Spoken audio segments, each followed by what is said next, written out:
Hello everyone and welcome back to my Bold and Beautiful 29 YouTube channel. I hope you guys are having a wonderful day. Before we start, please hit the subscribe button and give this video a thumbs up.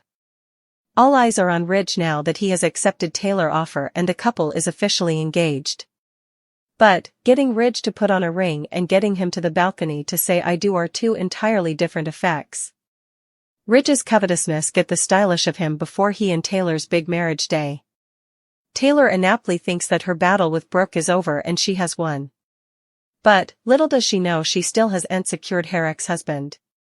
Nick's return could put a huge wrench in Taylor's marriage plans.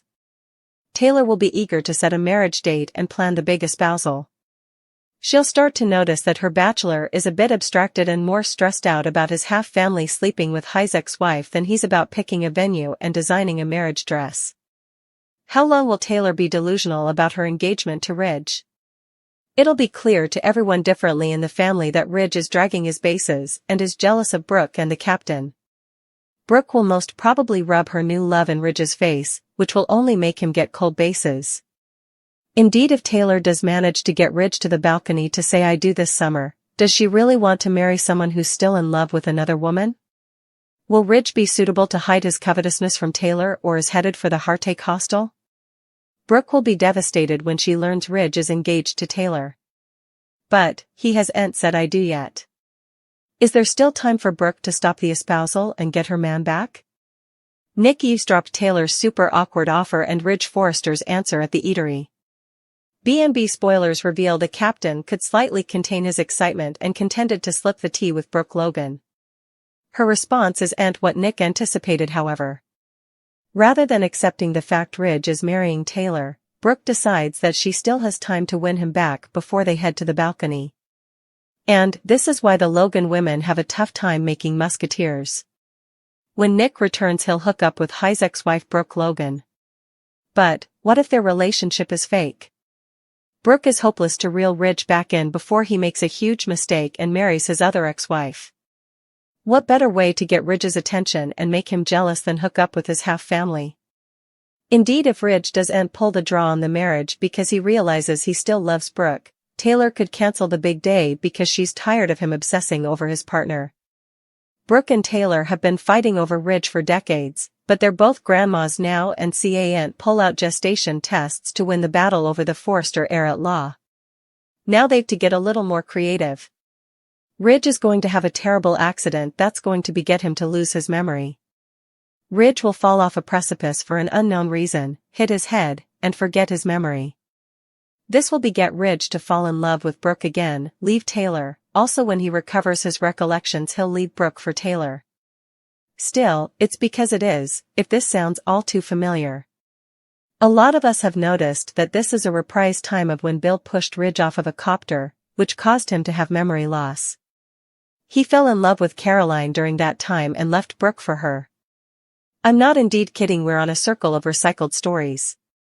We saw it for about 4 times solid with Thomas. Brad just wants a stipend but away from job security. Why is he indeed still making this show? He easily hates it. He trolls his pious followership. He has run the damn show into the ground.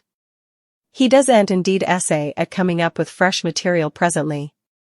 Ridge accepting Taylor's offer, Brooke determined to win him back, and will turning up the heat with Luna. Taylor continued flattering Ridge and virtually soliciting him to marry her. She wanted to be his woman. She wanted a real commitment from him. Ridge tried to point out that they are committed formally. They're together, in love, and living together. Isn't that enough? No. No, it wasn't. Taylor I'd see the point in staying when they knew this was right. Taylor indeed went so far as to take out a mini treasure box that included her once engagement ring. She presented him and asked him to slip it on her cutlet. When Ridge didn't jump to put it on her cutlet, Taylor leaned in harder to remind him of the love they participated and they love they've now. Hearing that, Ridge launched into a speech about being in love with her, and also he took the ring and put it right where it belongs, on her cutlet. Yes, I'll marry you. Nick heeded into every single word. And yes, he relatively liked what he was hearing. Brooke was at the office boasting to Katie that Taylor's days with Ridge will soon be over. "What they've is ain't real," she said. Katie didn't agree. To her, Ridge is a man of integrity and honor, and she couldn't see him cheating on or leaving Taylor. She advised her family to move on and live her life. Ridge was too good of a man to ever hurt a woman he loves. Nonetheless, Brooke stood strong in her conviction that Ridge is her fortune. Period. Luna was on pall 9 after getting that textbook from Will and started to prink and hide to be ready for him. Sheila advised her to stay down from the Spencer heir at law and stay out of trouble, but she was determined to get under his skin and into his pants. But first, she got her gun ready. You know, just in case. For Will, Baker's platoon wired him up and assured him he'd be safe. Steffi and Electra were beside themselves with fear, but Will claimed on doing this to save them all. His father got them into this mess, and he was going to get them out. With that, he kissed Electra farewell. Get the job done. Once at Luna's, he managed to set up the secret camera before flirting his little tushy off. Thankfully, Luna was falling for it hook, line, and sinker. She's been staying for this day. For this moment. She went from loony Luna to lusty Luna in a matter of seconds. Will jumped into comparing her electricity and peril to Electra's agreeableness. Luna is hot, Electra is innocent and boring. He needs further excitement. He needs her. While Luna was flattered, she had questions. How did Will go from abhorring her to wanting her all within hours?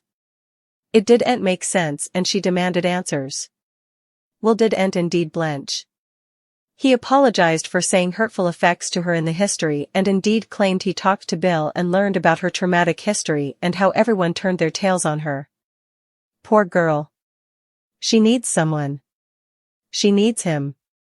Also, he turned the talk to Finn and Steffi in the expedience Luna would slip up. But, alas, she didn't. She flipped the script by getting close to him and telling him to take her.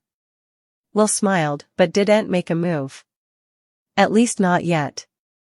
Marriage bells are ringing for couple Hope and Carter.